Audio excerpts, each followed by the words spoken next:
Hello, everyone. Good afternoon, good morning, good evening from wherever you are logging in from. It's right at the top of the hour. I'm logging in all the way from Kampala, Uganda. It's 3 p.m. East African time. You are welcome, welcome, welcome to today's session. If you are new here, you are welcome to the G4G Fireside Chat. If you're coming back, welcome back. We have these sessions every second Friday of every single month. We are super, super excited to host you today. And today is going to be an interesting, amazing session. And guess what? It's not going to be a classroom session. You know how we do it in the Girls for Girls Fireside Chat. It's a conversation. It's something that is going to be cozy, but most importantly, very pragmatic, very practical. And I'm sure you're going to leave better than you came. And so, if you have not yet introduced yourself, please introduce yourself in the chat room. Again, today's session is all about networking, so don't come and remain a stranger. So introduce yourself, tell us your name, tell us your country, tell us your expectation. Let's have a conversation. If you're new to Girls for Girls is a global mentoring initiative that was started all the way in 2016 by phenomenal women who went to Harvard, Kennedy School, and the basic the basic objective of the mentoring program is for us to be able to inspire the next generation of women to develop the courage, the vision, and skills to lead in their spheres of influence. We believe that leadership is personal, it's not only positional, and every single day in different spheres, we work to ensure that women are becoming the best version of themselves. Now, the Girls for Girls Fireside Chat was born out of a need to have real conversations. One of the premise of Girls for Girls mentoring program is that we share our stories. And therefore, every single platform that you will find Girls for Girls is all about sharing our real stories because we believe behind every glory, there is a story.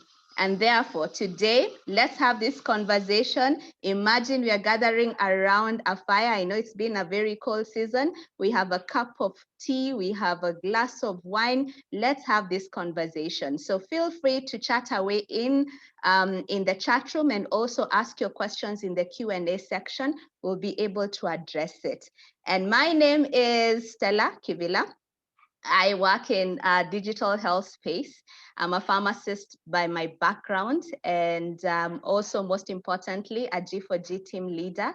And I am also a board member, and I'm happy to host you today. And let me just move on to the topic of the day, networking. They always say that your network is your net worth. So we're going to have real life lessons from amazing women.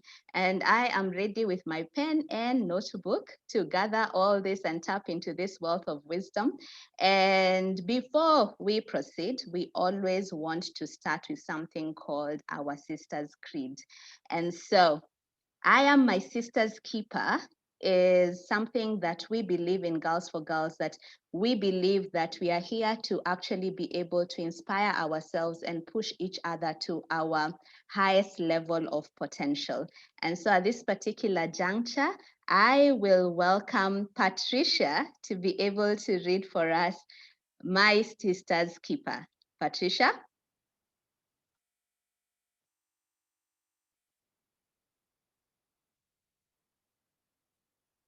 Hi, Stella. Hi, Patricia.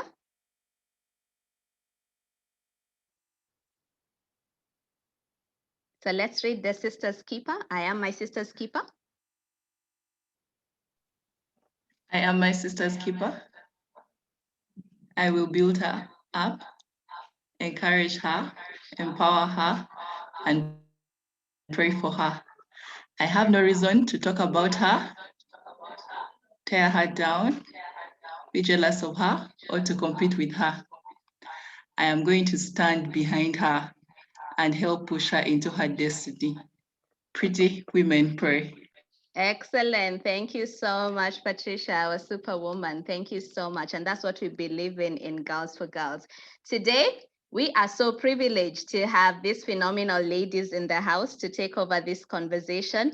And the first person I'm going to introduce is none other than Juliet Moire. Juliet holds a Bachelor of Arts degree in Social Sciences, a postgraduate diploma in Financial Management.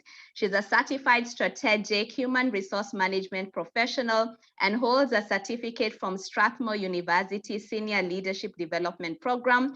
She is an alumni of Makerere University, UMI, that is the Uganda Management Institute, and Fast Forward Leadership Development Program. She has over 13 years of experience as a human resource practitioner in various areas: talent management and development, change management, resourcing, performance management, and is a certified PDA analyst.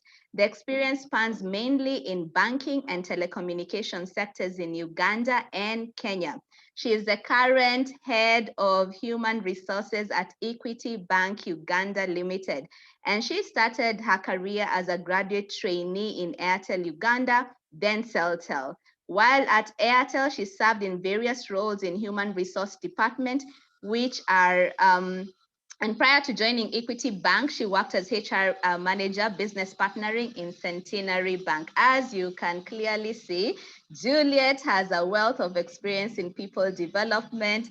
And one of the things she's very passionate about is really empowering and skilling young people, especially women, to take up the space in the workspace and community. She loves to travel, make new friends, and discover new places.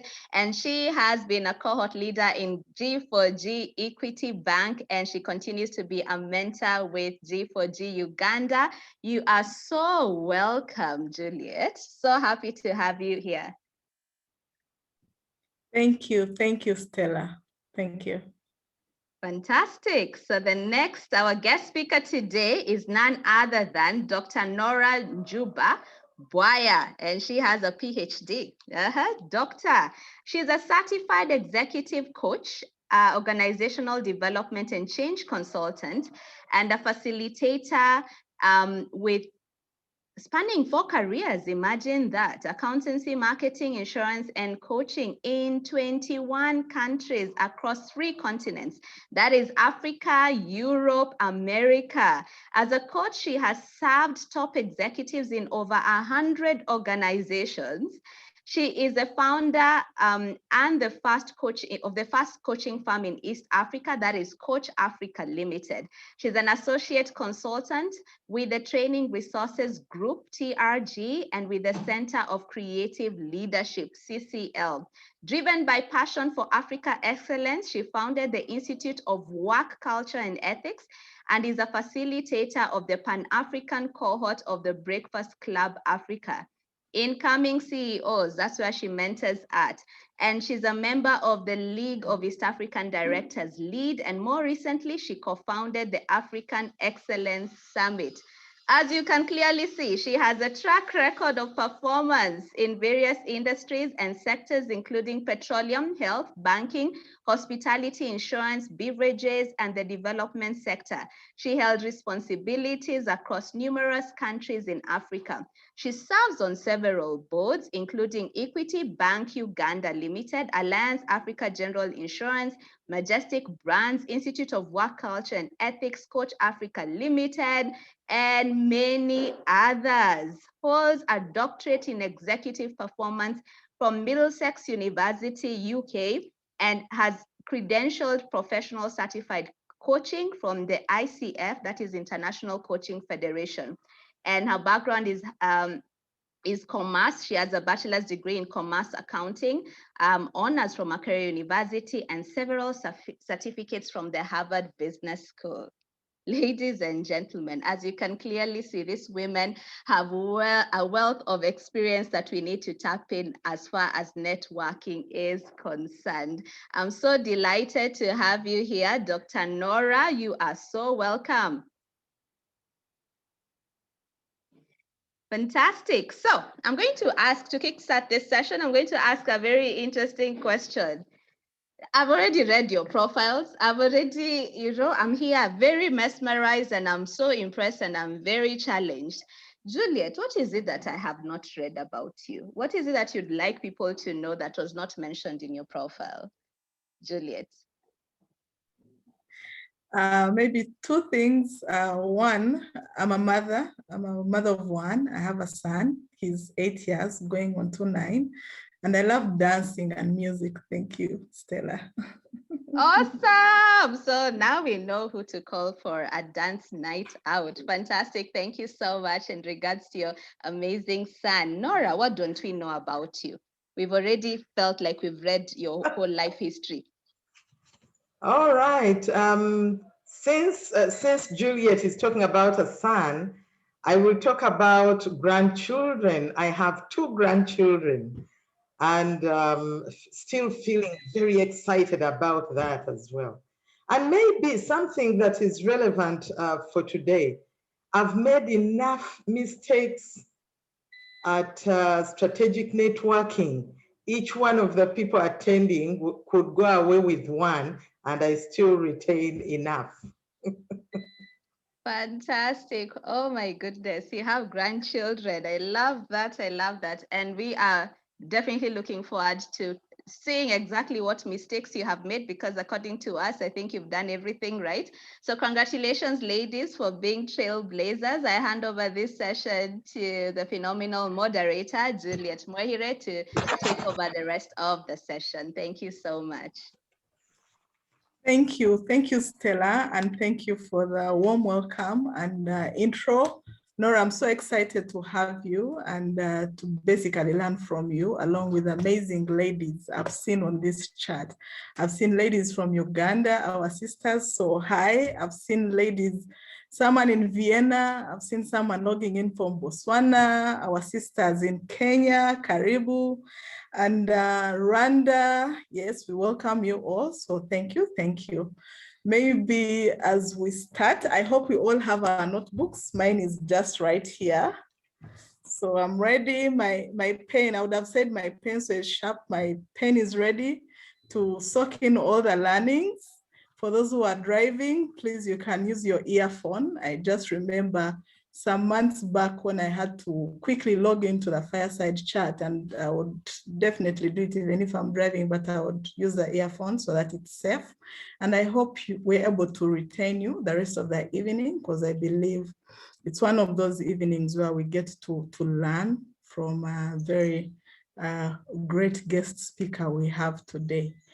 Maybe, Norah, as we start, you can share with us, let me see, what can you talk about? I know let's hear about Norah. Who is Norah? How did she start? What's her background? I know Stella did share a long profile, but I also know you've played in various spheres in life.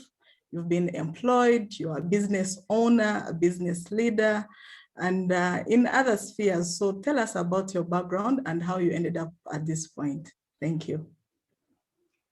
Thank you, Juliet, and the whole team, the Girls for Girls team. It's really a pleasure for me to join you, at least for this evening. Who knows, maybe I'll become one of you, but it's very exciting, and I've seen names that I know, so I'm sitting here feeling very warm, yeah? Telling me to talk about the journey, it's a long one, as you would imagine. In fact, when I heard that you have been doing what you're doing for 13 years, I'm like, I'm taking them, that's child labor. Where did the 13 years come from? But anyway, I started out as an accountant. First of all, before even the education and all, grew up within a family of politicians. So I started my young, before I was 20, I was already looking after my siblings because it was exile times and whatever. So, and I'm thinking that my life really, what I am today, started during those days when I had great responsibility as a teenager looking after my siblings. So by the time I went to university, and I went through a couple of them, I wasn't like a campus girl, the standard campus girl. I had held a lot of bitterness, I had gone through so many challenges, trying to see how do we survive, how do we keep safe. And I had a lot of responsibility for my siblings. So I go through school, and I was more purposeful than the average university girl. And yes, I did BCom at Makerere University, but getting there wasn't that I chose to do it. In my days, things were kind of automated. You go to school, you study something because somebody says so. Now, when I started university, that time I was leaving senior six to go to university, my parents were not there. So I could do anything I wanted, a rare opportunity in those days. My heart was in music, dance, and drama. And I actually registered for that at Makerere University until one of my father's friends found me and very excited. I talk about how I'm doing music, dance, and drama, and we are only 2 students majoring in dance. And he took the rumor to my father, and that was the end of it. So I didn't complete that. Yeah. I went to Papua New Guinea. I started the rest of my schooling, and until I completed with a Bachelor of Commerce at Makerere University. I did quite a lot of jobs. I started working when I was in senior 5, and formal working, really, where you have like a job description, when I was in my first year in the University of Papua New Guinea. Yeah, so by the time I leave school, I already had working experience. And when I count the number of jobs I've done from when I left university, it was 14 employers in 22 different jobs. So I'm probably not your very good example of a stable employee. But yeah, I think it's because I didn't have much in terms of career guidance. So I did a little bit of accounts. I didn't enjoy it. I went into sales and marketing. And while I enjoyed that, I think I did not quite enjoy the industry where I was working. Then I went into insurance. Then, yeah, up until I started my leadership journey, which introduced me to coaching, and the rest is history. Difficult to talk about a long 30-year plus kind of journey. Awesome, awesome. Norah, 2 things I've learned now I can connect. I've seen you dance and enjoy at a certain function, lead the dance party. Now I know where that started from, but maybe related to your journey, that standard campus girl that you did talk about.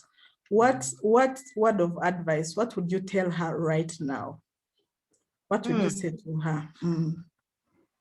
Oh, there is so much I would tell. First of all, I would say follow your dream. It's not a mistake that I did this commerce and whatever, all the different things I've done in my life, I'm utilizing now, so I don't miss it. However, there are times when, now that I'm retired, I keep looking back and wondering, what kind of life would I have led? I keep imagining I would have been really the best dancer around, and I loved it so much that a couple of years ago, I went back to Makerere University and I wanted to enroll. The problem is I hurt my back some 10 or so years ago. So there are things I can't do now, but it doesn't go away.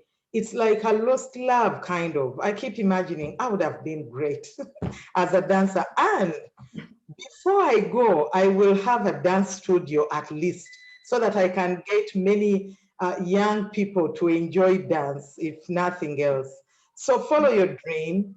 Then maybe something I would tell the young Norah, it's perfection is a mirage. Now, I went through my earlier part of life wanting to be the perfect daughter, the perfect wife, the perfect mother.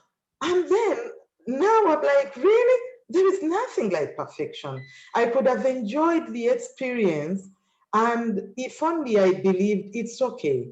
I'm fine the way I am. I don't have to impress anybody. I think life would have been more interesting. Yeah, so that is it. Something in the Bible that I don't remember exactly where it is. I hope somebody will remember and they put it in the chat. When they say you are beautifully and wonderfully made, it is actually true. You are perfect the way you are. You don't have to impress. You don't have to fight too much. Just enjoy you.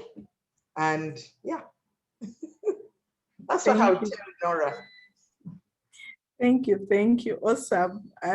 I hope the young Noras on the call can take on that. And they also say it's never too late. So yes, I'm building on to that, Nora, especially on following the dream. And Yeah. the second one about perfection is a mirage. I love the way you put it, beautifully and wonderfully made. Thank you. Stella, over to you. Wow, Want to thank you hear from so the much. lady. Mm. Thank you so much. We are here. I can see very many people commenting. Many people have really resonated with the fact that, you know what, perfection is a mirage. We are here, trying to catch up with the Joneses and trying to, impress other people, and really, really being hard on ourselves. Sometimes it's okay to just give ourselves a bit of a break. Now, today's session is about networking, and we've had our network is our net worth. And we know it. And in Girls for Girls, we mentioned about building a village. It's actually module number 1 about courageous leadership. And one of the concepts is build your village and build it intentionally. Now, before we go back to Norah, Juliet, maybe let's hear from the audience about what are the biggest barriers in terms of achieving that, So let me just maybe hear in the chat room what the biggest barriers have been, because this is a topic that has been echoed so many times. Your network is your net worth. Please build a village. What are some of the barriers that we encounter? So let me see the women. Let me just pick what the women are talking about, then we'll go back to Norah. Limited platforms to engage. Thank you so much, Charity. Yeah, limited platforms. You don't have the platforms to network. Fear, thank you very much. Fear, thank you, Natasha. What other barriers do we have? Self-doubt, that comes with the imposter syndrome, that we are not good enough to actually go out there and give the world our awesomeness. Our attitude towards networking. Thank you so much, Samantha. I just like to be on my own. Thank you. What happens to the introverted people who don't want to be out there mingling with everybody? How do we even achieve this network? Stigma, yes, especially as a woman. I mean, I can imagine for us single ladies, and we are hanging out with the boys and the guys and the old network, and what do they call it? The old boys club. Then you're told maybe you're maybe sleeping around or something of the sort. Past experiences. Thank you, Patricia. Oh my goodness. Ziada is talking about how to leave a lasting impression to the people you seek to know, because you have only 30 seconds to make a lasting impression. Judith, pressure. Thank you very much. Is your English right? Are you talking about the right things? Juliana, where do you begin from? So many avenues. How do we focus on what works for us and what doesn't? I mean, what do we even share when we go to networking? Do we start talking about Stella Kivila, how I was born and raised, and how my life history has? What is it that we talk about? Sometimes I thought that somebody else is better than me. Thank you so much, Angela. Whew. Juliet, as you can clearly see, there are so many barriers, so many barriers, so many barriers. Some of them are societal barriers. Some of them are our self-imposed barriers. And so I'll go back to you. Let me hand them over back to you, and we see whether we can be able to have tips and tricks to navigate these barriers. Back to you, Juliet. Thank you, Stella. Thank you. And thank you, ladies, for being open and sharing honestly. Thank you. Maybe Dr. Norah, you can share with us what strategic networking means to you. And then also I see from the questions, what someone said, there are so many avenues and what works and what doesn't. So maybe if you could share with us, what is strategic networking? What is this animal that we are talking about today in quotes? Yeah, first of all, as I see people writing, I keep seeing names I know and I want to, yeah. Yeah, okay, yeah. So my definition of strategic networking in the things that I write is right up there. Purposeful cultivation of mutually beneficial relationships. Yeah. So one, it is purposeful. That's why it is strategic. Yeah. As in, I must have a reason. I must have thought about it. There must be a goal before. It isn't networking just like that. You know, I wish the Kenyans on the call would write the word for just like that, you know, anyhow, yeah? It is purposeful.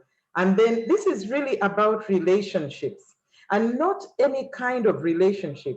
You want a relationship that is going to build upon and facilitate achievement of your goals. Now, when I say your goals, it is both ways, yeah? For me and for the other person, yeah? That's how I understand strategic networking. And I do identify with all the different contributions that have come through the chat, because that's how I felt. And I keep thinking, you were the one telling me, what would you tell the younger Norah? I would tell the younger Norah, hey, you don't have to compete. You don't have to be the best. And if somebody is good enough that now you know, connect with them so that you can become better as well. It is that feeling of wanting to be, I need to be very good. I need to be the best. I need to win at this. What are you running after? Just go out there and have fun and add value to society. Okay, thank you. I want to build on to some of the powerful words you've used. You've talked about it's purposeful, that's why it's being strategic. And again, you mentioned relationship, building upon a relationship to achieve something that you desire, and also probably the other party as well. But there's also always been a misconception whereby networking is seen as you're being selfish. You're going out to get. Yeah. Yeah, this is my list. I have to get Dr. Norah in my circle. I have to get Dr. Stella. I have to get, I've seen Charity on the call. Charity has to be on my radar. I have to get in their circle. And I have these dreams or maybe plans I have for myself. What are your thoughts on that?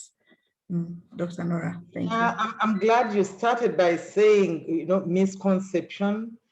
And it is that feeling that causes it to be very difficult for women, thinking that I'm going to get, because we are raised to give.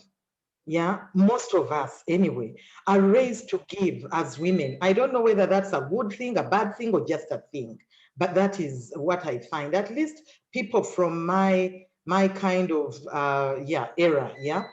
So when you start out with a plan to get, you know, I need to get this one on my list, you feel like you're being a bad girl, and yeah, it doesn't sit comfortably.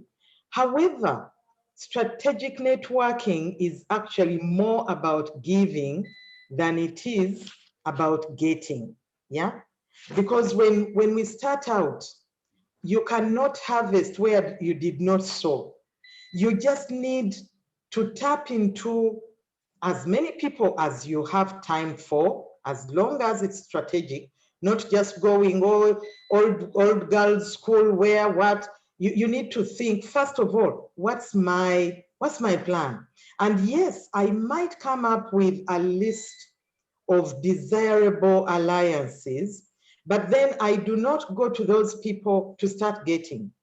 I will look for every opportunity to start sowing in those networks that I want. Because if you could bring back the picture, the image that I had for strategic networking, kindly bring it up. Kindly bring it back. There are two images there. There is one with the bees holding, the bees have made kind of a line to link one side to the other. And then the other bees will be moving like they're using them as a bridge. And then if you look at the other one, it is picking insects from that animal. So you do not go out looking for, let me go to this animal and eat. In this case, you would be, let me support you. You have all these insects. They are eating you up. I could actually help you and remove the insects. Now, it so happens that I also need the insects to survive. So it is a mutually beneficial thing, and it's okay. You might sow and sow for many, many years without even reaping. But when you start out with an intention of adding value to people, to organizations, to society, as you are adding that value, as long as it is in the right networks, over time it becomes easy. When the time comes for you to ask for a favor or just, get information, it will be natural. You won't be feeling like you're a bad girl. That's all I can say about that. Okay. I wish other people can also join and tell us in the chat how they would handle that. Okay. So we can share in the chat. Maybe Dr. Norah, as people share in the chat, when did this realization happen to you? This all come together? Because I believe we are all at different journeys. So when did it finally click for you, or what are those moments it's actually clicked? Because I believe it's always a journey, it's always a process. Yeah, first of all, I think strategic networking, I first met that phrase when I was at university. But one of those things you read about and it's like, it doesn't make sense. And you won't want to do it. I also came across it when I was doing sales marketing kind of jobs. But then it was a very, very painful experience. Let me tell you something, and probably people like Christine Businje would probably know this. I was at Shell Uganda, and newly employed. Of course, I was coming from a background that was accounts. I was joining my first sales job, and I'm posted to Eastern Uganda to be a sales executive there. I don't remember whether it was sales rep or sales executive. And when I went, among the many things I was supposed to do was to win big jobs. Like, for example, you go to the cement factory in Tororo and you get that account, stuff like that. So I'm like, where do I get these people? Unfortunately, at the time, now I'm talking many years ago, early 90s, when women could not even wear trousers. Women wearing trousers is a recent thing. And I discovered that these men meet in the bars, yeah? And when they meet in the bars, they usually sit at least the ones I was looking for, that list you talked about, I have to meet this one, this one. They would go at the counter.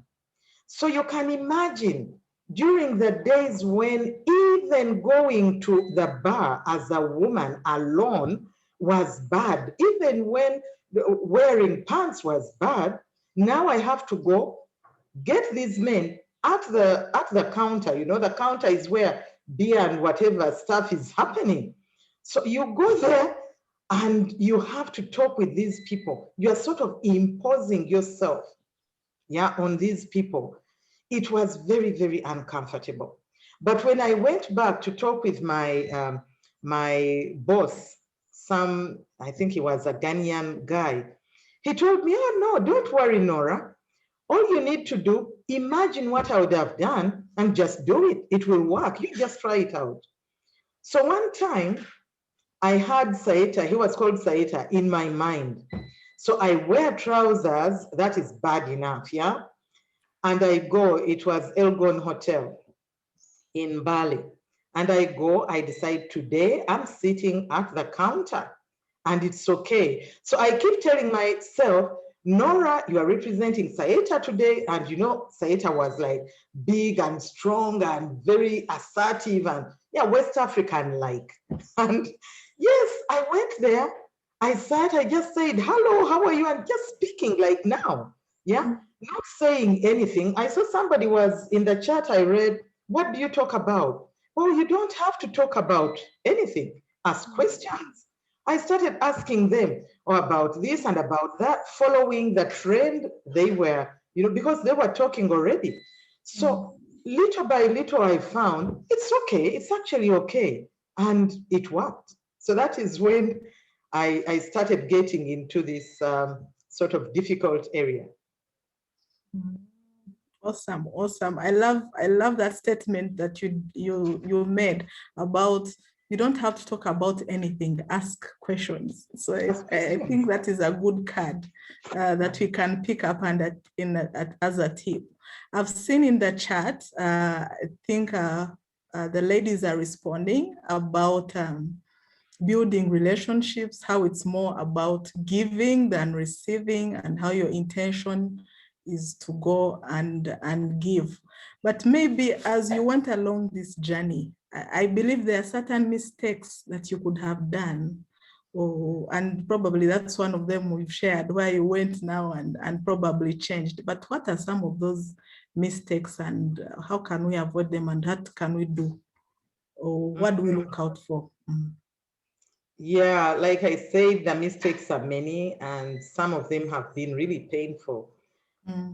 I think one of the things I would change is pride.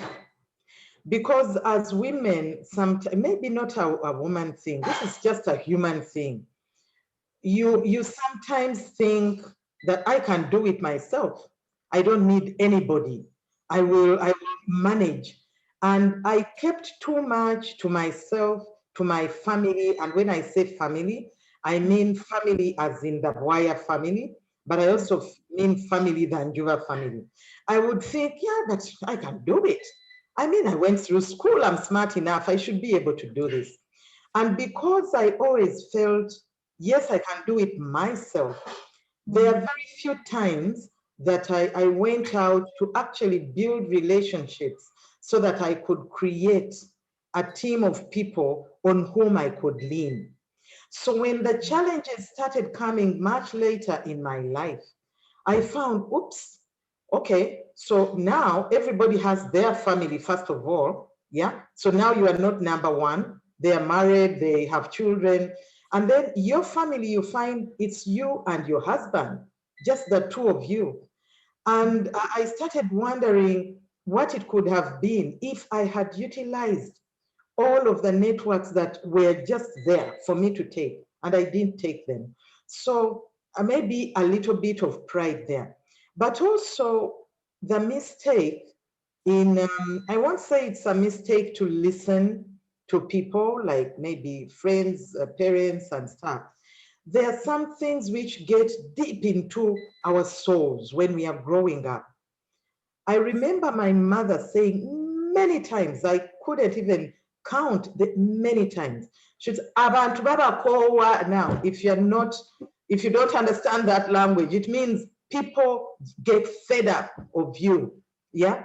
So the act of asking for anything, I grew up thinking it's shameful.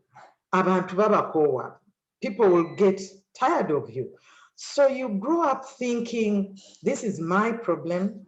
I have a problem. I need to sort it out. Yeah. And that doesn't work sometimes, because the bigger you grow, the more challenges you face, much bigger challenges than before. So you need alliances. You need people when you are going to that board. Yeah. When you're going to propose maybe something and you need people behind you, you need to know, how do I get them on my side? Because you'll need other people to say this is a good proposal. So I think that was a big mistake. Then the other one, I think I considered networking for people that knew it. I'm like, they have to be smart. They have to look good. They have to be impressive. They have to know what to talk about. And I was so wrong. Yes, networking is an art, but I think it is more a science than an art. There are certain things you just get to learn how to do. And when you do them, it will fall in place. Yeah, when I say an art, it would be more scary if you consider it an art, because then it's like you better be talented at it or else it won't work for you. But now I know that there are certain basic principles which, if you know and you apply, you'll do it. The last one, I don't know, we probably are running out of time. I don't know. I just want to say many, many things. Okay, the last one on this one. One time I was attending, I think I was, yeah, this is when my son went to Canada. He was going away. This is my first son. I haven't had a child go away those long, so far away from me. And I was like, oh my God, what is it? What am I going to do? And I remembered, oh, I have hosted a person in my own home. These Rotary things, you get a group coming from all over the place and they say, who is ready to host these people? And we always, Sam and I, my husband, we are always hosting and hosting. So I remembered, there is somebody we hosted that was a Canadian person.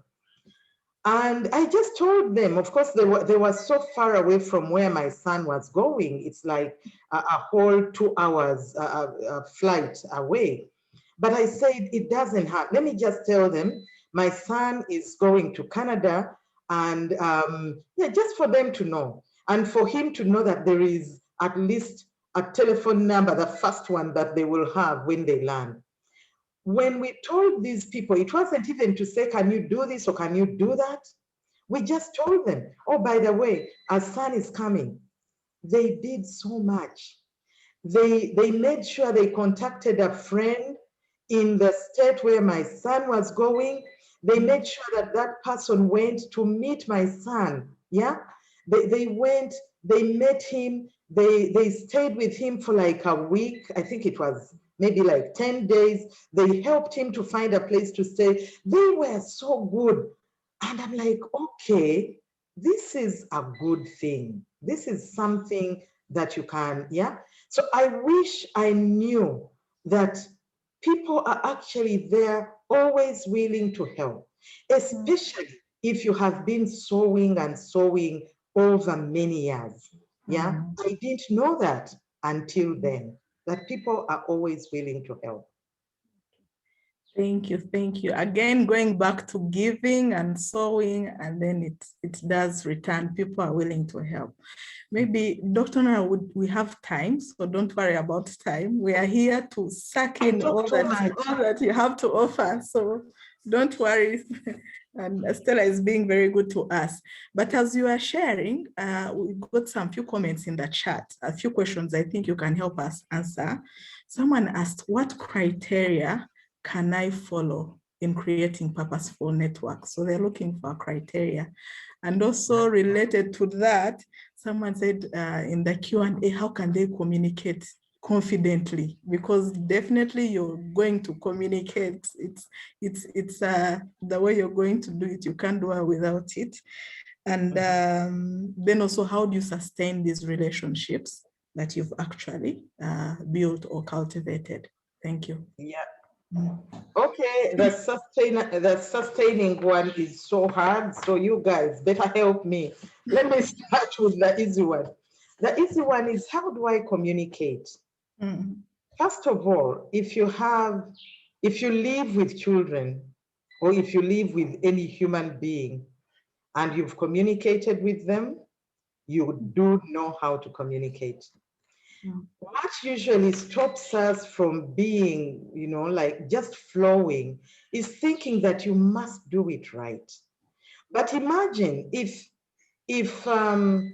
like we are friends, why do I have to get it right? One of the things that I got liberated when I turned 40. Now that is a long way back. But I remember when I turned 40, I have girlfriends. And many of us were turning 40. Now, those of you on the line that know Miriam Wifler.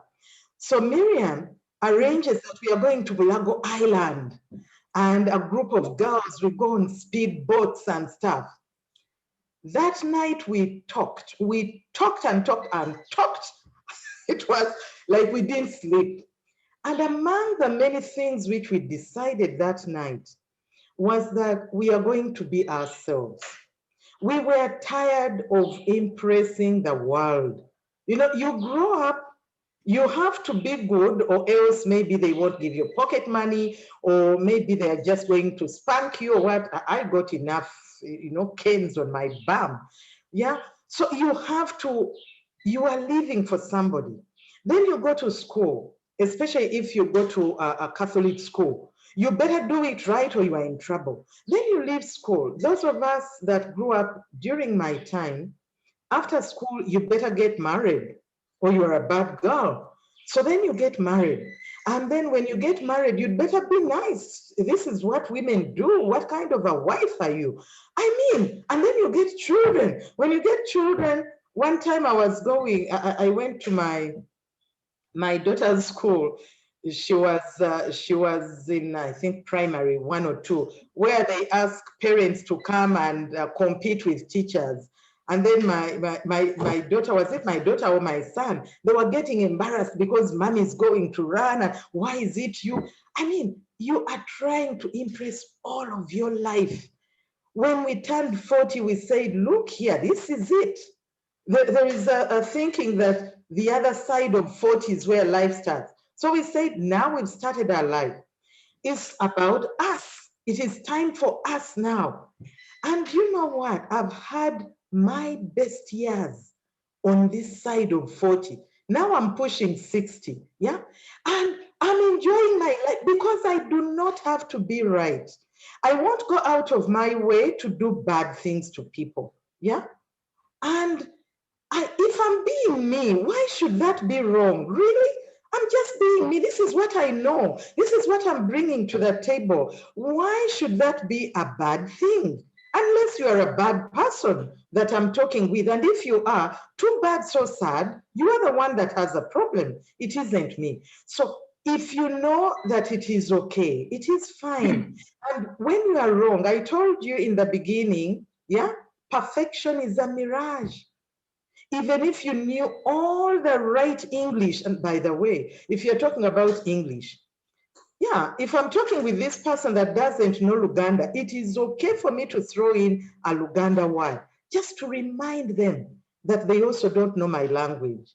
So I did not sign up with anybody that I'm going to speak the Queen's language like the Queen. It's good enough that I'm speaking it now. And it's fine when I get 1 or 2 things wrong. What I've learned, lately I've been working a lot with the World Bank Group. And in the World Bank Group, you find all kinds of people, yeah, speaking all kinds of different types of English. And it's okay. And then I remember my Uganda. I'm like, why are people dying to speak some other people's language perfectly well? Package your thoughts, have the right mind, put them out. If the language doesn't quite turn out right, let them ask for clarification. That's their call. It's not yours. That is for communication. Yeah, just go out there and love people and speak with people. It is more what is in your heart than what you put out on your tongue. Yeah, that's why you find people will connect even when they don't know the language very well, because it is in the heart. Have the right mind and heart, it will be fine. And you don't have to be perfect. The other question is about the criteria. And so is this about criteria, how I pick people? Remind me. I think one of us is looking at, okay, it's get to go. I now want to start networking. How do I go about it? What steps do I Where do I follow? start? Okay, so this is strategic networking. So it presupposes that there is a reason you are networking. So it's not this kind of everybody's in Rotary, you run to Rotary. Everybody's in whatever old girls school or whatever they call it. It is on purpose. So you have to start with what is it that you want? Have you got a strategic plan? We are calling it strategic networking. You better have a strategic plan. That is when I talk about your intentions, not intentions for this year, I want to buy a car. Where do you want to end up? If I were to think about myself many years from now, where do I want to end up? So once I know that now I have a plan, the next thing is, who do I need in order to execute this plan? What kinds of networks? Yeah. Maybe I need bankers. Maybe I need people that know the public sector. Maybe, I mean, depending on what your plan is, yeah? Who do I need? It could be in terms of categories of people. It could be in terms of real, as in Juliet, I better get connected with Juliet, yeah? Now, I'm not talking about strategic networking like the one we see in books when we talk about personal development networks or whatever. I'm talking about it in relation to my definition of it, yeah? So once I know what I want, and then I know who I want, and then I start, they say you are never, is it 6 points or 6 degrees away? As in, you know somebody that knows somebody that knows somebody that knows somebody that knows. You know, that's that's why it's called a network. Yeah, you hold on to this one that will hold on to that one. And one thing I must say, this criteria, do not aim to get it right from day one. First of all, diversify. Yeah, so I'm talking with the person that says, so where do I start? Just diversify. Yeah, if you're like me, the people you know are the ones in your family. I knew my husband. That is the biggest network that I had, my husband, or at my siblings and parents. Now go to church, go to the mosque. Yeah, maybe they call an old girls something, and you diversify, but in the kinds of circles where you expect to find the sorts of alliances that you want. And when you go, do not go there from day one aiming to get it right, as in, I have to know this person. No, no, no, no. When I go, I'm looking for where can I add value? If there are jobs to do or roles to play, I'll be the one to put up my hand. Yeah. So get out there and start relating with human beings and loving human beings. Yeah. So it isn't so much go and start asking people, this is what I need. When you become a valuable member of society, then the networks will come to you. You don't have to worry. You just make sure that you are in the right place and start adding value. That's it. And is that a bad thing? No. Everybody wants value. So women, add value to you.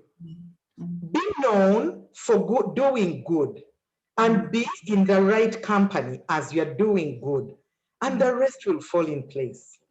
I don't know whether that sheds some light.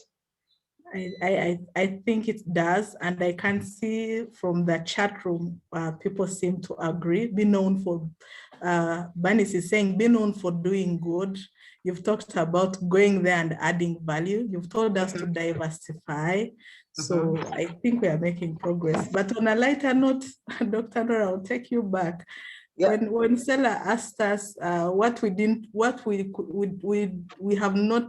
not been shared about ourselves, you forgot to mention that at 40 you took a speedboat to Mulago Island for your birthday with your girlfriends at 40. So I think it's cool, it's fun, and yes, surely life begins at 40. But then there was a question, Juliet, I had forgotten. The sustainability, that is the real hard part. Because when you're building networks, you just turn up and add value in the right environment, yeah? But now I get to meet Stella. And Stella is among those people that I've been looking for. How do I, sustain?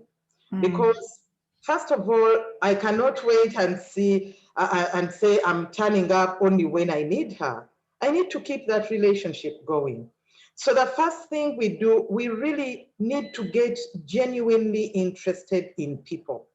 I used to hear my parents talk about how people are important and networks, not networks as in what we are talking about, but it's good to know people, to make friends and keep them. And I thought it was just rhetoric. But now I know for sure that people, like relationships is it. You get to understand this when you're tending towards 60 like me. Relationships is it. So when you get people, get genuinely interested. And then you get to know, oh, Stella has a pet and she really, really loves her pet. Or, Peter, is interested in Arsenal and, he's so passionate about it. So when I get to see something to do with pets, the name Stella will pop up because Stella loves pets. And then probably I'll give her a call or something like that, yeah? So be genuinely interested in people. That will give you, what do we talk about? How do I connect? What are they, or what trouble are they facing? It doesn't have to be their interest, but their pain as well. When you are genuinely interested in people, their pain will become your pain. So when something comes up, an idea comes up, and maybe they could be interested in something. For example, just this weekend, I was coaching somebody and I said, I'm going, is it a CFA or, those very difficult exams finance people do. Says, I'm going to Dubai and you see, I have to do this very difficult exam and what. So the first thing is, they're going to Dubai and they haven't been there. And then my brother is in Dubai. So what do? It comes natural, yeah? Oh, you know what? You're going to Dubai and that difficult exam, my brother did it and he's in Dubai and he does this, he does the other. So I quickly give him and then I call my baby brother. I call him baby brother and I say, this is an assignment. My friend is coming over and this and that and the other. And that's it. I'm keeping my networks going. So when we talk about sustaining, the first thing is be genuine about wanting to help, whether pain points or just wanting to make people happy. Now, when it is very strategic and not the kind of loose relationship, schedule it. Decide that for this kind of network, I must have a connection once a month. Schedule it because it's very, very important, okay? And when that time comes, find whatever, depending on their interests or needs or what, ask a question, how are you doing, and this sort of thing. I use questions a lot. They help connect people. Thank you. Now, thank you for that. And again, takes us back from starting from a good place, wanting to give and give and give. And that is how you sustain it, and you've pivoted it on being genuinely interested in people.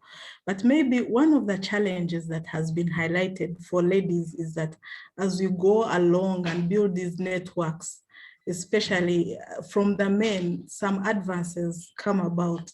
How would you advise? It is true and it is real, Dr. Norah. So how do you advise? I believe you have some experiences to share. How do we actually deal with that? Maybe the advances, okay, anyway, on a serious note, advances will come because that is what the male sort of things, animals, are meant to do, and it is natural. It's not like they have bad manners doing that, yeah?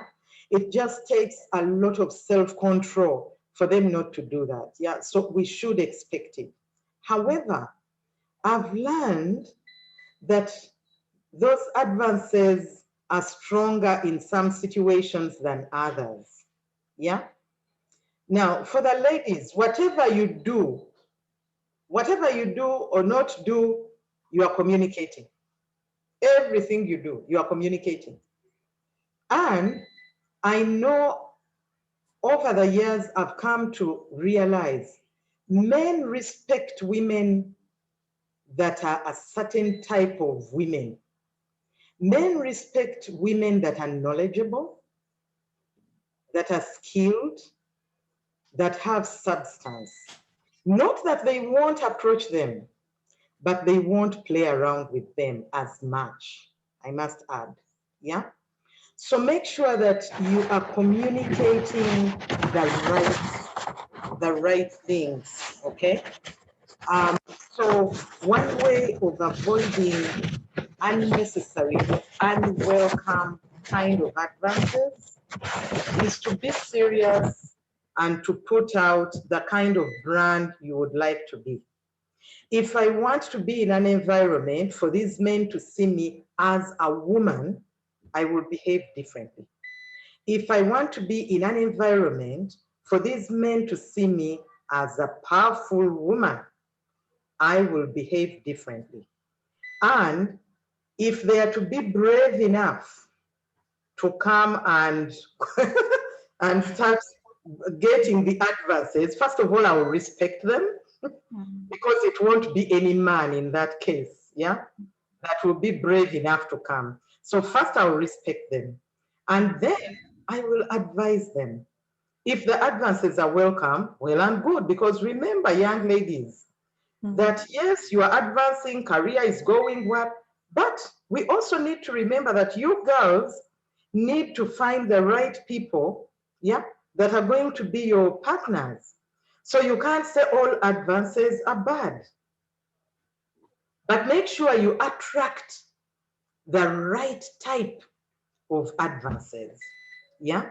And when that advance comes, you don't want to mess around. You don't want to mess around. If it is a good advance, embrace it. And don't be, like playing difficult to get and what, just embrace it and be thankful, yeah, if it is the right one.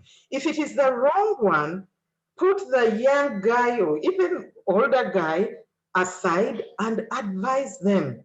And speaking, not angry or anything, purposeful kind of discussion.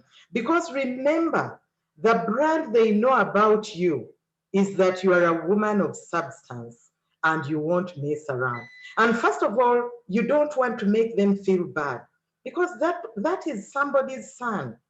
I know now because I have sons, yeah? It could be a right kind of advance. I don't mean to play around with you. I'm serious about this. So do not make them feel like this is how so dirty they are and stuff. Just advise them that you are probably not the right person. If you want to give reasons, well and good. If you don't want to give reasons, you are entitled. You don't have to. But you say it in such a way that they will not feel bad about it and they will respect you for it. Thank you. Thank you. What brand are you putting out there? And what the qualities? You're knowledgeable, you're skilled, and I love the angle on how to deal with it, how to not put down someone's son. Yeah, our children, they need wonderful, both of mine are married now. But So I wouldn't want to imagine them being put down because they are daring to be men. yeah. And I also did note in the chat, Alan commented that we should always remember as young ladies, sleeping around is not strategic networking. So it's important that I share that as well. But from some of the questions, we want to know, I've seen a question whereby someone says they have gone out there and they have put out good, but they are still getting something bad in return. How do they deal with that? How do they change? They feel they have gone in with all the best interests, but they are not probably able to get something good out of it. Trying to network. So how does one deal with that? When you have a hammer, everything looks like a nail. Now that to me sounds like a person that probably needs to get a coach or a mentor if they just want a person to hold their hand, because I don't know where it is they are going. And when she says, or I don't know, is it a lady? When she says they're putting out good and they are getting bad, I don't know what that means. It's too broad a thing. However, I will still insist. When you hear give and you will get, network, help other people network, and do good. Those are basic principles in this game. When you go out there and you turn up and you are in the right with, or should I say, with the right kinds of people, I must add, because sometimes we are doing the networking, but it's in the, in the wrong kinds of angles, yeah, among people that just want to get. So yeah, I don't know whether it's the right circle. So I'm ill-equipped to respond to that question. I'm sorry. Okay, thank you. Thank you for that. There's a question that also has come up a second time, and the person is asking, how did you differentiate strategic networking and strategic relationships, from gold diggers? Oh, that is an easy one. The gold diggers will come to get some more. The strategic networkers come with an intention to give, at least first, yeah? They will come, they get to know you, they get to know what you need, where can they help, how can they be of value to you. And with time, it will, it will, yeah, maybe their turn will come to get as well. So this one is looking for where are your needs or your interests or your pains so that they add value. The other one is looking for the first opportunity and then they run. The one who is a good strategic networker will look for opportunities again to remain, to keep connected and to build that trust. That's what I think. But please keep sharing, because all the women on this call, I want to believe they know, they have found gold diggers and they have probably done a few good things. So let us share. Okay, thank you. Again, do good and help other people network, basic principles. That is Birunji highlighting what you shared out there. And someone, Belinda says strategic networking is power. So I think that is also good. And someone says, thank you, Norah, for the enlightenment. Stella, do I hand over to you for some few questions for Dr. Norah? Thank you. Wow, thank you. Thank you so much, Juliet. Thank you so much, Dr. Norah. Oh my goodness, let me just re-echo, the chat room is so on fire, as you can clearly see. There's so many people who are being liberated. So the key word of today is liberation. that authenticity is the most important thing to navigate this monster that we have just been addressing. And there's a saying that says, be you, because everybody else has been taken. So thank you, Dr. Norah, for making sure that, you know, we are remaining our authentic selves and we are not trying to get an American accent, and yet we are in Africa. You know, one of those pressures that we put upon ourselves. So the first key takeaway for many people is liberation, and they wish they had this 10 years ago. So thank you for your words of wisdom. The second takeaway has been doing good, that when we go to network, it's really about adding value and actually having fun, you know, and how do we solve other people's problems, you know, so coming from a perspective of giving. And I know it's in BNI, the Business Network International, whose tagline is give us gain. And that has really demystified the whole thing about getting. You know, we always talk about go-getters. Now we are go-givers, you know, so we address networking from a go-giver perspective. And so be known for doing good. Thank you so much. That has really echoed with other people, that your brand should be, you are doing good. You cannot harvest what you haven't sown. And then the other thing that has come out is be genuinely interested in people. That get to learn people first. So many people were talking about, you know, their phone calls, and I have received those phone calls. You look at the number and you're like, oh, what do they need now? What do they need now? Because once in a blue moon, after like 364 days, you get that phone call. They need something. And so they don't care about you. They do not ask you how you are. And even if they ask you, it's just for pleasantries, not really to be genuinely interested. And I remember there's somebody in the chat room who was talking about there's a book we have just completed in the G4G book club called Leapfrog. And you can look out for it, and it echoes be genuinely interested in people. It's really about relationships. And then being known as a woman of substance. Thank you for re-echoing the fact that we are communicating, whether we like it or not. So let us communicate being women of substance. I think for me, my unlearning today, Dr. Norah, has been how we handle the advances. Yeah, I am a culprit. Thank you very much of massacring the boy child.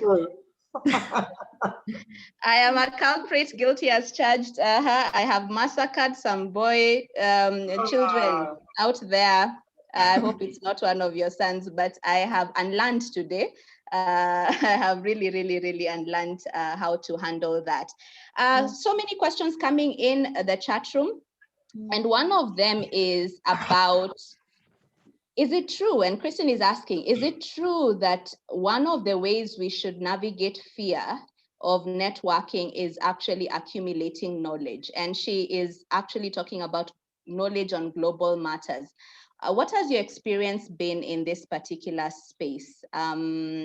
The more you know, the more you're confident in going out there to actually form lasting relationships. And then another question is, in this current new era of a pandemic era, now that we are networking remotely, what has your experience been, and how can we really engage people who are already tired of screen time? That is Charity who is asking. So let me relay that to you, Dr. Norah, then I will take another 2 questions. And ladies and gentlemen, keep your questions coming in. We have entered the Q&A section, and we are happy to answer all your questions. Back to you, Dr. Norah. Okay, so knowledge. Maybe knowledge helps. And I want to give an example of a situation where you don't have to worry too much about knowledge, as in I must know everything about everything, yeah? You could use knowledge in different ways. Either you get this one little, you know, like you get that tunnel vision. I will learn about chairs and everything about chairs, so that if anyone mentions the word chair, everybody thinks Norah. Yeah, that is one way. So I don't have to worry whether whatever is happening in India or what America is doing with its politicians or whatever. I just know about chairs, okay? Because then when I start a conversation with anybody, they know, well, habit is chairs, and they'll come to me knowing what to expect.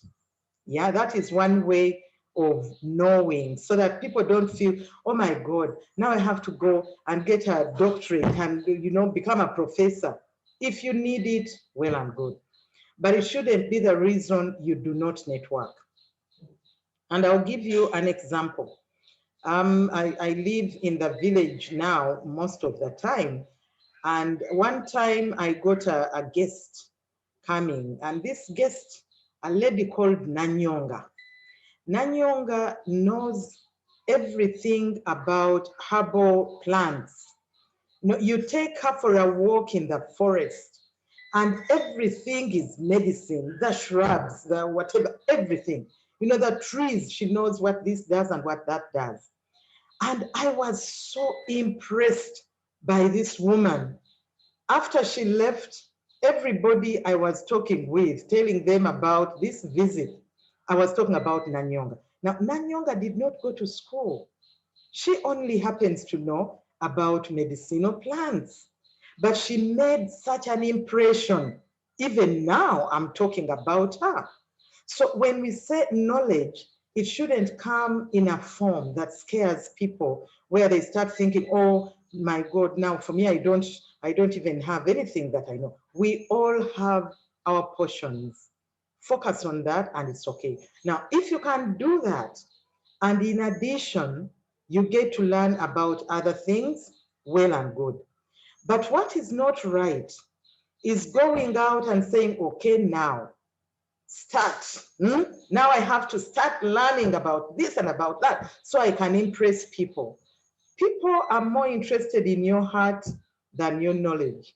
You know, these days, knowledge is everywhere. If they need knowledge about anything under the sun, they will find it, but they won't find your heart. People need to get, you know, like when they come to you, it's not so you can impress them about how so much you know. But when you know about things, for example, let me talk with people that are on boards, for example. At a board meeting, nobody wants to relate with a person who is always the one asking about, what was that? Which paper was that? When was that sent? There are situations where you better know, yeah? So when you are in that situation, and I think the trick is know what kind of situation you are facing and then do what is right. When you are expected to know, then know. Read, find out, ask, yeah, listen. If you don't want to read, it's okay. We were all, you know, we are wired differently. You want to listen? Go to TEDx, yeah, and listen. Go to YouTube, not only for the music, but to learn from people that know, okay? So it's a yes and no, that one. And then the virtual networking, how do we handle that in these? I'm experiencing the biggest bounty when it comes to networking now, more than ever before. Because right now, there are all these free webinars all over the place. I want to believe that the ladies and gentlemen, if they are there on the call, who are on this call, how many are we? Like 205. Yeah? Each one of these people has attended numerous sessions. Yeah? Even this month alone. So we have the greatest opportunity ever to network. I've never been as busy as I am now. Now, the critical piece is be deliberate, be intentional. Don't go to every workshop, every whatever, because it is there. First, your plan, that's what we said. You have a plan, a strategic plan, hopefully your personal one. If you don't have one, by the way, better make one. Because most of your people here are from the corporate world, isn't it? Or business world, yeah? Which means they have strategic plans for their organizations. Now, how can you say, you have to look after yourself, yeah? On the plane, we are told, get your mask first, save you before you go to save others. Get your strategic plan in place. Because that will even tell you whether what you're doing is right or wrong. Maybe you have the wrong job. Yeah, maybe you are meant to be a carpenter. Now you are a doctor and you are getting it all wrong and the world is so angry with you. So think about you, where is your spot? And then have your own plan. Then we can start finding which blogs am I going to look for? There is all the blogs out there. There is, in fact, the young people can start giving us in the chat. What are all the opportunities that you could use to network virtually? And I'll tell you what you shouldn't do. I told you I have 1,000,001 mistakes in my life. One of them was belonging to so many groups. Once upon a time, WhatsApp came. WhatsApp comes, and I remember I was at a function when I first heard about these ladies. Actually, we are talking about WhatsApp, and I'm like, but I have my email address. Why do I need WhatsApp? And they're saying, oh, you know, when you have WhatsApp, you are like, it's just a touch and what, and you know what's happening everywhere. Anyway, before long, I was dragged into so many WhatsApp groups. At some point, I had 39 WhatsApp groups. And this is how the 39 comes up. Wherever you are on the board, there is a WhatsApp for that board. And then you are on a committee, and there is a WhatsApp group for that committee. And then woe unto us who are in this kind of, you know, like people development or organizational development sort of thing. You have a project with this team, and then they say, oh, but we need to keep in touch, and you are on that WhatsApp group. And before you know it, now some of us come from very colorful families, yeah? So there is a WhatsApp group for the girls and a WhatsApp group for the siblings and a WhatsApp group for the extended family and a WhatsApp group for the in-laws. And, oh my God, 39, yeah? So one day, I have these, what I call one-person retreats. So one day, I'm at this, my one-person retreat, and I'm trying to account for my time because supposedly I don't have time to do important things, by the way. So I'm accounting for my time, and oh my God, the time that I was taking doing WhatsApp and all those kinds of things was unbelievable. So I said, shame upon you, Norah.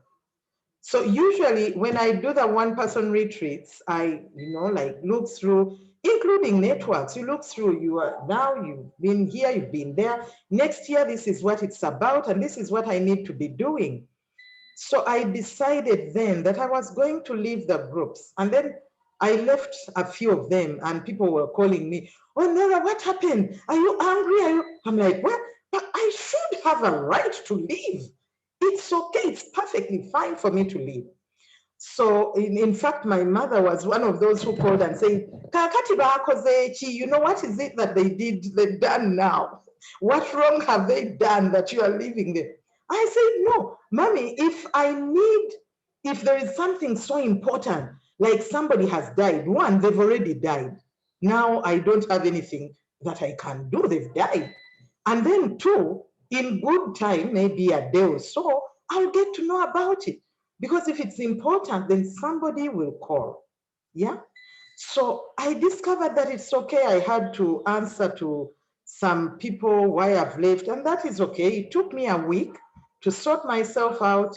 I removed them, and now when I start a new group, or when I agree to belong to a new group, because I learned the other time, leaving is kind of bad manners, and I don't want to have bad manners.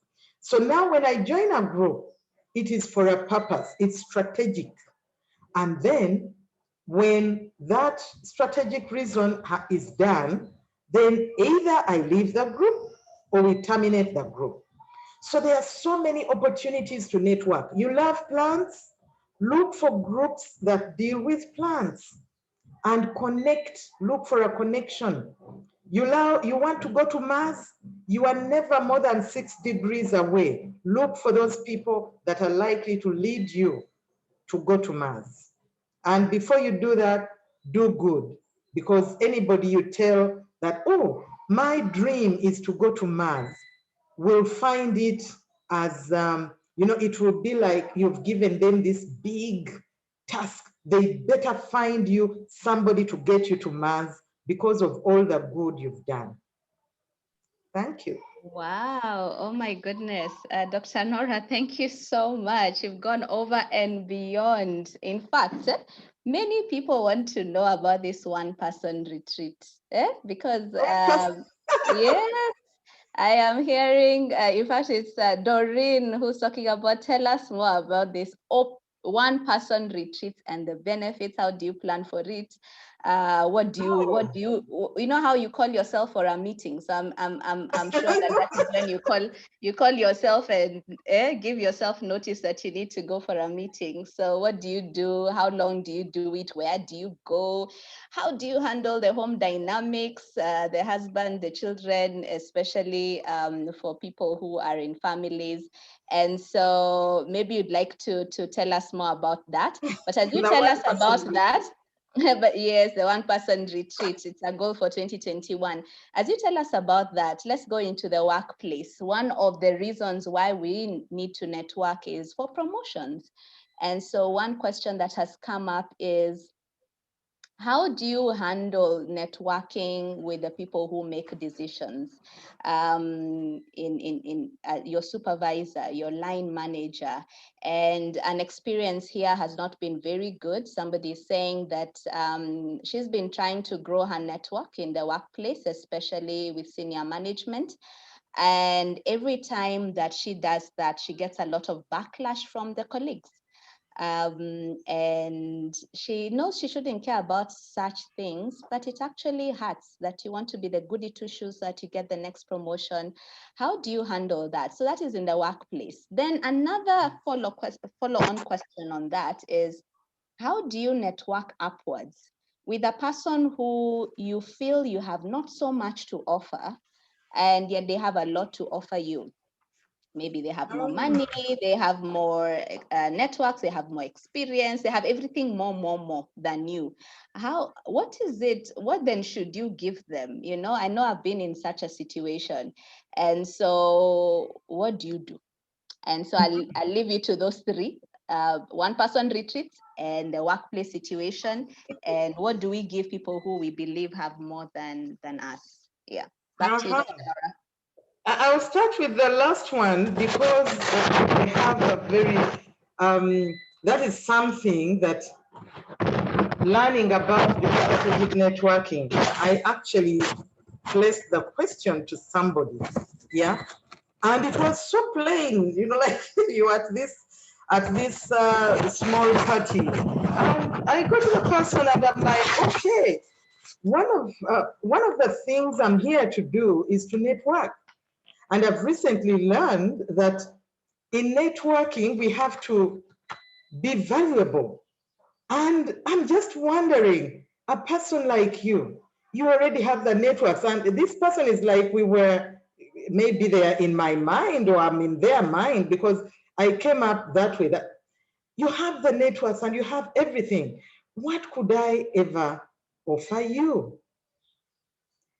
And it was a guy, a gentleman, actually, an older, much older guy.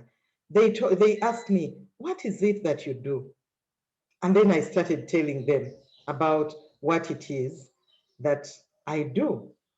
And before long, they start talking about their son that was leaving university, was about to leave or had just left university, and how challenged they were at finding their place in this whole maze of the labor market. So in talking with this person, I found that actually there is still something that I could do that they're interested in. So one lesson that it taught me, it doesn't matter who you are speaking with, just find out about them and about life about them. And then as they talk, as you ask the questions, the how and the what, and those kinds of open-ended questions, something will come up where you say, that is interesting. This is what I do. And is it okay? Is it okay for me to get to meet your son and we have a chat? That sort of thing. So that one, everybody, like the picture I showed you when the one where you have a description of what strategic networking is, everybody can gain from everybody else if they are willing to do that. Now, the promotion one is, of course, it is difficult. And especially you are in a work environment where everybody is trying to go up. And there are certain things that are known. For example, the higher you go, the more political jobs become. When you're still at the lower level, it's all about performance, yeah? So if you do good, you'll be seen and you'll move up. But the more you move up, then you get to middle management, woo, and then you get to top management. In these multinationals, then woo, until you get to a point where actually it's like working or delivering is no longer important. It is like 90% politics, 10% results. But that is when you've gotten to the very top. So if you're still somewhere in between, the one thing that you should not compromise is your value. What are you worth? First of all, if you're in Uganda, things are even better for you because finding good people that are excellent performers and excellent with people is very hard.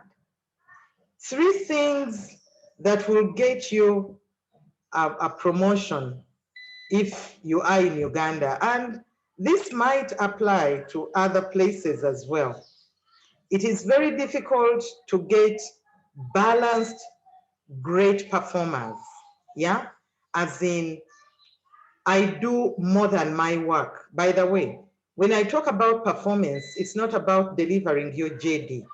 If you deliver your JD, you are a bad performer. Oh, I could be nice and call you an average performer. You deliver your JD, you are paid for it. Yeah, so there is nothing to write home about. You are a good performer if you go well beyond the call of duty. And it doesn't matter what you do.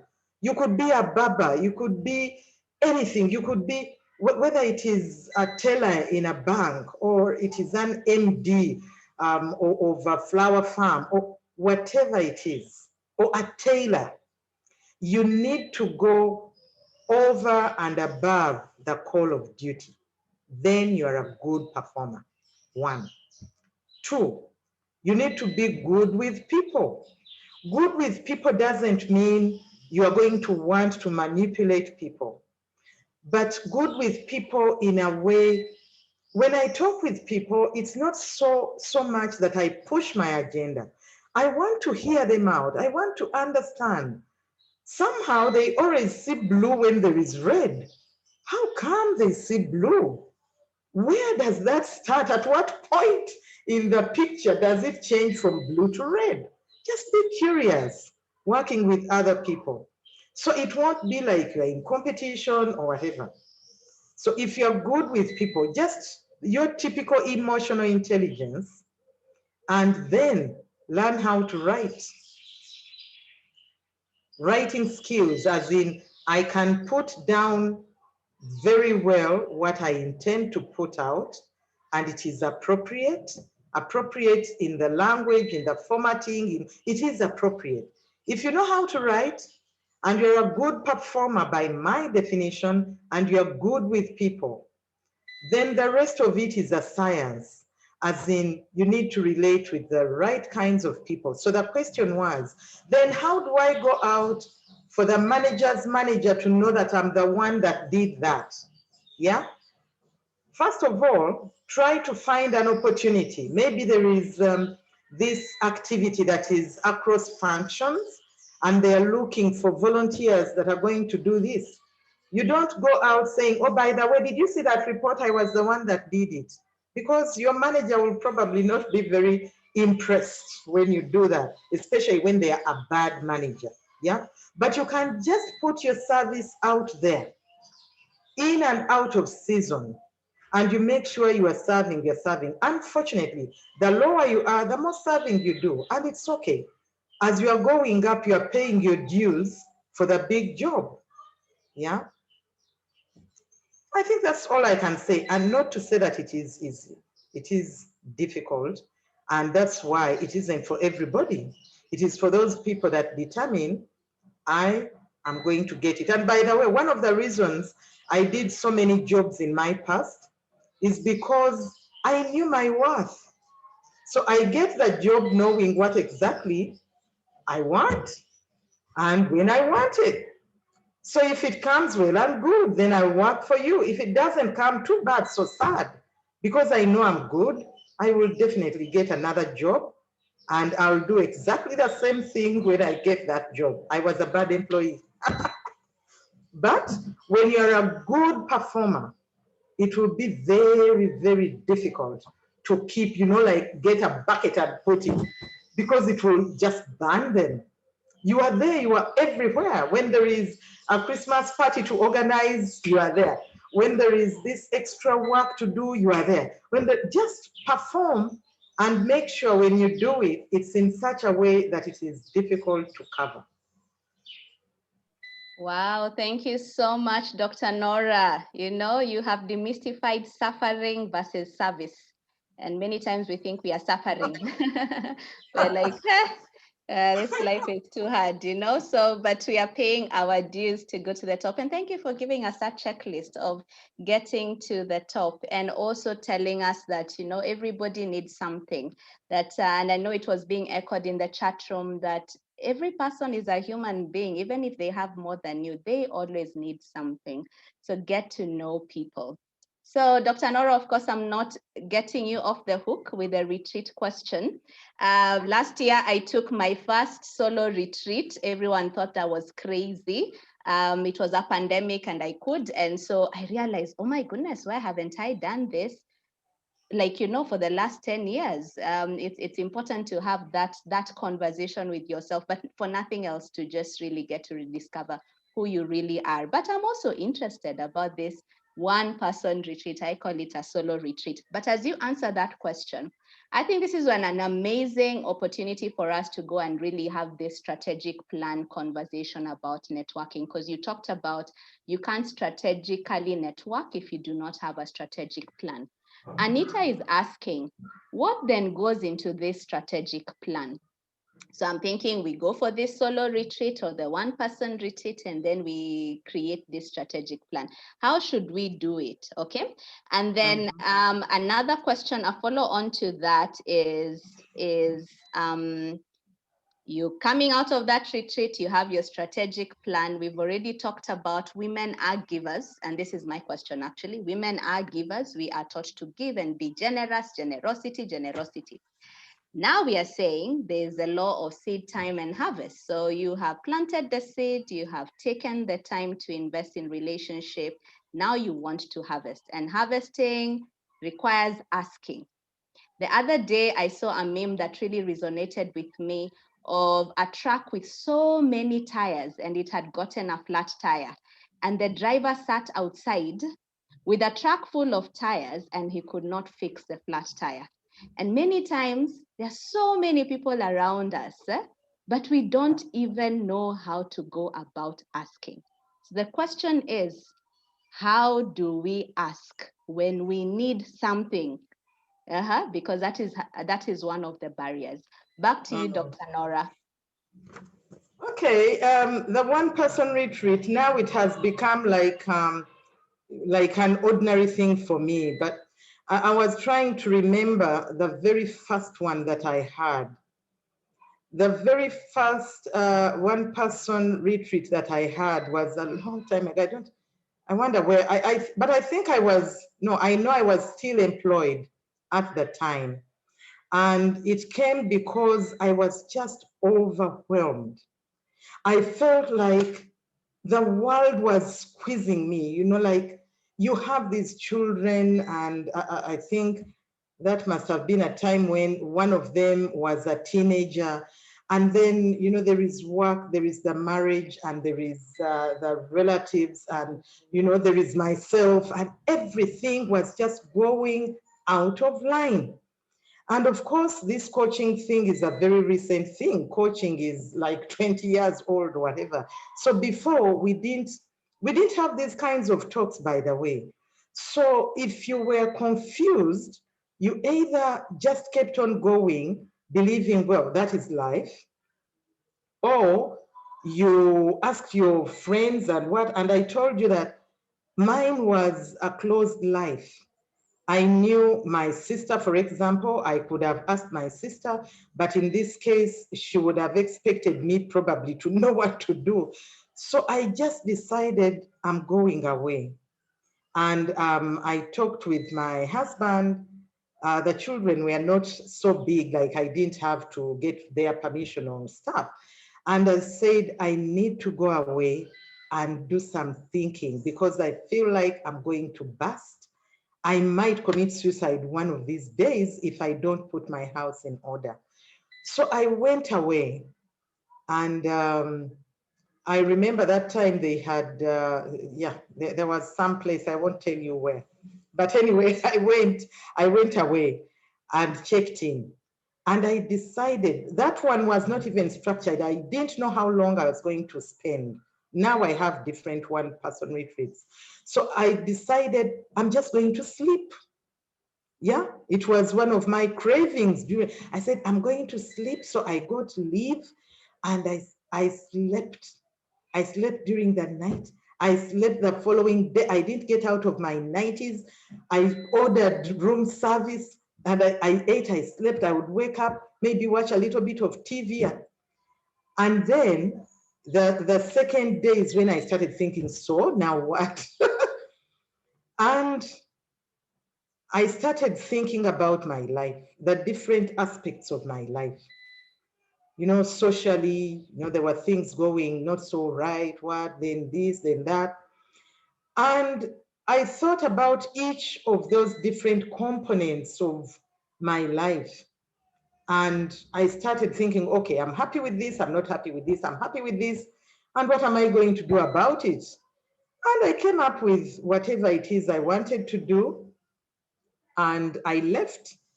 It took me 4 days, and I went back. And I thought to myself, I will be doing this. I will be doing this again. And with time, I kept refining it. And I remember my first strategic plan. I decided I was going to share it with the one now. That was like maybe 3 or some years after I had started the one-person retreats. When I was a consultant, one time I just decided, but look here, why do I do these strategic plans for everybody? I don't even have one myself. So we came up with the strategic plan for Coach Africa. Then I decided I'm going to do my strategic plan, and the best place to do it was during my one-person retreat. And since then, up to today, when I go for my one-person retreat, one of the things I do is to review where I am with the things that matter to me. As you would imagine right now, my children's marriages matter to me. I want to be the best mother-in-law. I don't want to interfere and what, but I keep saying, am I leaving it too much? Or maybe should I ask about something? Or maybe I organize for a party, they come, I get to see them. Am I still tuning in nicely? And yeah, one of my purposes in life right now is to love my girls, the girls that have come over, that I got. And so the way it looks now is so different from the way it looked then, because my intentions and the things that matter to me are very different. However, when I leave the one-person retreat, everybody knows something is going to be different. So I'll come back home and I declare, this is it now. This is my new goal or dream for the year. And this is what I'm going to do. This is not what I'm not going to do. I'm going to reduce my time in Rotary. I'm going to love so and so a bit more and this and that. Yeah, and then I do it. So it's not like a very complicated thing. Just go away and think about anything that matters to you. Put it down on paper. Wow, excellent. Thank you. Thank you so much. Oh, So how do something, you, Stella. yes, Sorry, I forgot. One thing among the deliverables in my from my one-person retreats, I think Juliet has seen one before. One time I said I'm coming up with I'm going to come up with I have a manifesto. I have a leadership manifesto, and I also have a constitution. I have my constitution. So it is going to be so hard for you to change my value system because, my dear, I invested time in this. When I ended up where I ended up, I invested time. So it's okay if we do not kind of agree. I respect human beings. It's perfectly fine not to agree, but there is a point, a line that I will not cross. So a few deliverables that I've come up with, but yeah. amazing. Thank you so much. Now we are Then definitely the scheduling. harvesting.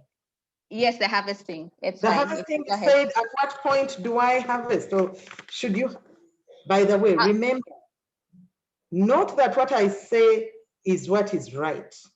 Because some of these things are really attached to who you are, yeah, your character, the whole package that you are. And yeah, I will turn up the way I am. Too bad, so sad if you don't like it, but that is it. So how do I harvest? I will not harvest when I feel that what I'm harvesting is more than what I have invested. I will not do it, just as a matter of principle. Yeah. And so I have a duty. The more I need from society, the more I need to serve, the more I need to give. Because every single day, when I maybe at the prayer altar or sometime when I'm thinking back and saying, have I done anything for anybody? Yeah, if I haven't, then it's a very sad day for me. Even if it is helping somebody write their report. I know that so and so has a challenge writing reports. I will help them. And many times you just help people. Do not say, when will I need something from this one? But no. You are in a working environment. Don't say that you're going to help people who will give you the promotion. No. If you're in a working environment, by the way, when you are given that promotion, these people who are your peers become your staff. So you better have good relationships with them so that they know Norah helps us just the same way that she's going to help the boss. If I haven't seen you do anything nice for anybody, and then suddenly you are going to do something nice for the boss, I'm like, yeah, it is coming out the wrong way. But if I'm in the habit of giving of my best whenever I can, whenever I'm in a position to, then it won't be a surprise when I'm giving my supervisor my best. Because now I'm remembering a question that came that was related to that. Now, when it comes to asking, sometimes you don't even have to say, will you please do this for me? You will just share your dream. And now many people that are around me know I come from the one-person retreat. That's the best time for me to share because I know they're expecting it. This is the new me for this year. Yeah. This is what I would wish to do. This is, for example, now I'm planning that in 2022, December, I'm going back to Papua New Guinea. I hope COVID goes away. So if I know I'm going back to Papua New Guinea in 2022, I know that probably beginning of year, we need to have reconnected with all the different people that I used to have in, that we were with in Papua New Guinea. So when I start developing my relationships, I'm developing them a long way before I need to do any asking. And then the time will come and I'm like, you guys, it's worth it. Let's do this. There is this and that. And then I'll know that among the people that I'm working with now, is based in Papua New Guinea. So am I going to say, oh, will you do this and that for me? No, no, no, no. I just tell them, oh, that's interesting. You're from Papua New Guinea. We need to have a chat. I have something special about Papua New Guinea. Then we will chat and I tell them about my wanting to go there. After listening to what are they doing, how are they finding it, and this and that, and then along the way, they will get to know I'm interested in getting back.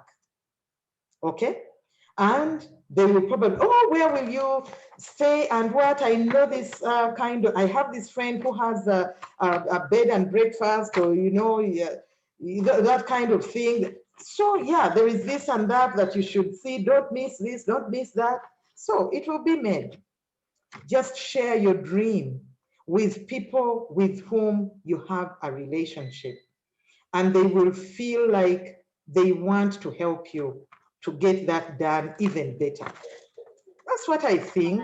Wonderful, wonderful, wonderful, wonderful. I think there's so much unlearning today. Many times we go and create our own plans and we don't share them with anybody, and we expect people will be mind readers, So if we don't tell them our dream, how can they help us? So I'm seeing so many ladies talking about coming back and declaring what you have decided in your one-person retreat. Thank you so much for that, ladies and gentlemen, because I know gentlemen are on the call as well. We're coming to the tail end of this session. And there's just one last question. And if you're interested about joining Girls for Girls, there's a question from Tumo. How do you join the G4G book club?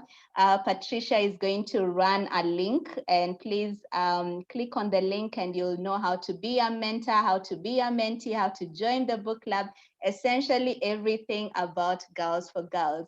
And before I let Norah go, there's one question. It is said that every saint has a past and every sinner has a future. And so many women today, and so many of us are saying, oh my goodness, we've made so many mistakes. In fact, there are so many questions about how do you right the wrong? You have been known as one thing, the mistake that you did. And your brand out there is not the best. How do you right this wrong? How do you recover from that judgment, that perception that is out there about you? Because the same people you need to network with know bad things about you, Norah. I don't know what the right answer to that is, but I will tell you how, and my after 40 and before 40 lives are very different. But one of the things that I have found liberating in my past 15 years is, first of all, I know that I stopped wanting to be perfect. Yeah. And I remember one time getting to one of my sons and telling them, you know what, I'm so sorry. I wasn't a good mother for you. And probably, I don't know to what extent that affected you. Now I know better. And I need, one of the commitments I have to me is to become a better mother. Yeah. So I love it when, if I feel this is like too much, that person is a human being. I'll just go and tell them rather than try to do it this way and then try to do it that way. Meanwhile, they're like, this Norah, what? What is she doing? She's planning for something now. I'll just come and tell you, you know what? Sorry, I've learned this, and what I've been doing is probably not right. I actually I have every good intention to make this right. I might even be brave enough to ask for your support, that I need you to support me to become a better person in this particular respect. And I think, that it's like the truth sets you free. Some of these things we hear about in the Bible, and they're like, oh, where is it coming from? But I've lived it. I can tell you that right now, if I have a secret in my life, I haven't remembered it. Because this is it. This is what you see, and this is it. If I get into a space where I'm like, things have gone wrong, then I'll say, sorry, things went wrong. Yeah, and it's okay. If you don't forgive me, that is also fine. I do understand, and I appreciate that forgiveness is difficult. So I won't judge you, but I will have said sorry anyway. And I'll have told you I have an intention to change. So if you don't support me, you are the one that is a bad girl. It's not me. Yeah, so I wouldn't put so many frills around it. I'll just declare to people, my intention is to become this kind of Norah, and I need your support. And I will even ask for feed forward. How do I go about it? So that is it. I'm sorry, it might not be a very interesting answer, but that's it.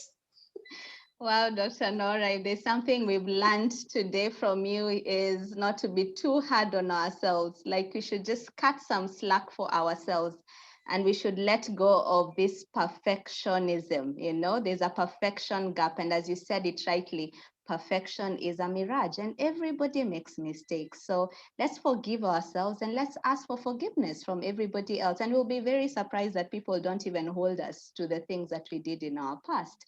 I'd like to ask Dr. Norah to give us a parting shot. Clearly, today we have been transformed. You've seen the feedback in the chat room. You have seen so many comments going around. What would you like to leave us with? Okay, it's because you've talked about so many things. Now I'm thinking, okay, so what would be a good parting shot? First of all, networking is more a science than it is an art. So you don't have to worry to have been born with it or anything like that. Anybody can network. So just sign up, show up, and speak up. That is it. Sign up, show up, and speak up. Sign up, show up, and speak up. My goodness, as simple as that. Thank you so much, Dr. Norah. You're seeing so many comments and love in the chat room. Thank you so much. Juliet, you've been such an excellent moderator. What would you like to leave us with? Because I know we've had this conversation. I know this is very personal for you. And I'd like you to leave us with your words of wisdom. Thank you so much, Juliet. Over to you. Thank you, Stella. I know we've had so much from Dr. Norah. My head is actually buzzing. But what can I say in all this? It's never too late to start. So the time is now. That's what I can. The time is now. And we've heard from Dr. Norah. God sent us on this world with everything that we need to get where it is that we are going. So let's get going, let's start. And I'm borrowing again from Dr. Norah, sign up, show up, and speak up. Thank you, Stella. And thank you, Dr. Norah. It's been amazing. Thank you. Excellent. Thank you so much, Juliet. Thank you so much, Dr. Norah, for amazing wealth of wisdom. We are so humbled. We are so honored to have hosted these phenomenal ladies on the call today.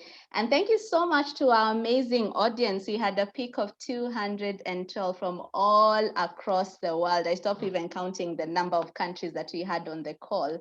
Thank you so much, everybody, for showing up. We have the G4G Fireside Chats every second Friday of every single month, where we have real stories from real people, and we keep it real every single time. The power of telling our stories. I am sure that you've been impacted as I have been. Let's go and make magic happen, because a true description of knowledge is action. The next Fireside Chat is on 11th of June. So see you soon. And regards, let's make magic happen. God bless you. Bye. Thank you.